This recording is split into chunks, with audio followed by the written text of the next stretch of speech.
Putin Bad News.Rishi Sunak issues a caution to Putin about his support for Ukraine. Rishi Sunak has warned Vladimir Putin that, "We're not going away," as world leaders at the G7 summit in Japan have made it clear they will not back down in their support for Ukraine. On Friday, the Prime Minister said that Russian President Vladimir Putin needs to realize that the West is steadfast in backing Volodymyr Zelensky's resistance against the invasion.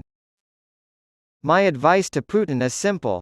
During a series of interviews at Hiroshima's Seifukan Tea House just before the summit begins, Mr. Sunak told Sky News, "We're not going away."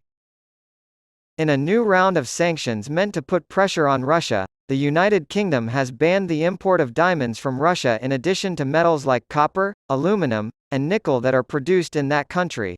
The diamond trade is particularly lucrative for Belgium, so there has been some doubt as to whether the EU will go as far as Britain on diamonds. However, Mr. Sunak has stated that he is hopeful and confident that allies will follow. After signing a new defense and security pact with Tokyo, Mr. Sunak will travel to the site of the atomic bomb's destruction in Hiroshima and Nagasaki with his Japanese counterpart, Fumio Kishida. To demonstrate their solidarity, G7 leaders like US Vice President Joe Biden and French President Emmanuel Macron will discuss ways to bolster Ukraine's economy and military. During an interview with Sky, Mr. Sunak said, "Russia needs to know that we and other countries remain steadfast in our resolve to support Ukraine, not just in the here and now with the resources it needs to protect itself, but for the long term as well. They can't keep outlasting us in this conflict," he told ITV News. For example, "One of the common topics of conversation I'll be having and have been having with my fellow leaders is about the longer-term security agreements that we put in place in Ukraine, to deter future Russian aggression."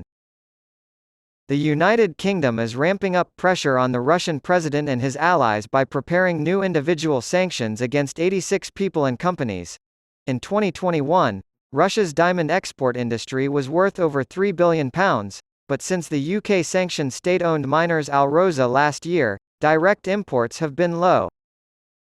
Any hesitating allies will face increased pressure to join Britain as a result of this action. Speaking to the BBC, Mr. Sunak said, "I'm hopeful and confident that our partner countries will follow as they have when we've done this previously. That will make the sanctions more effective, ensure that Russia pays a price for its illegal activity. Economic stability and security for Taiwan in the face of Chinese aggression will be discussed at the three-day summit, which will also include Germany, Italy, and Canada." According to a spokesman for Prime Minister Sunak, guarding against economic coercion is something that the Prime Minister is pushing for. On Sunday, Mr. Sunak will have a meeting with Narendra Modi, the Prime Minister of India, and a guest at the summit. Mr. Modi, who has been friendly with the Russian president, has taken a neutral stance on the Russian invasion and instead advocated for a negotiated end to the conflict. While in Japan, the Prime Minister told reporters that he has seen positive steps from India in its stance and that it is important to continue talking. Mr. Sunak told the press that the summit's second half would be a good time to continue dialogue with countries like India and Brazil.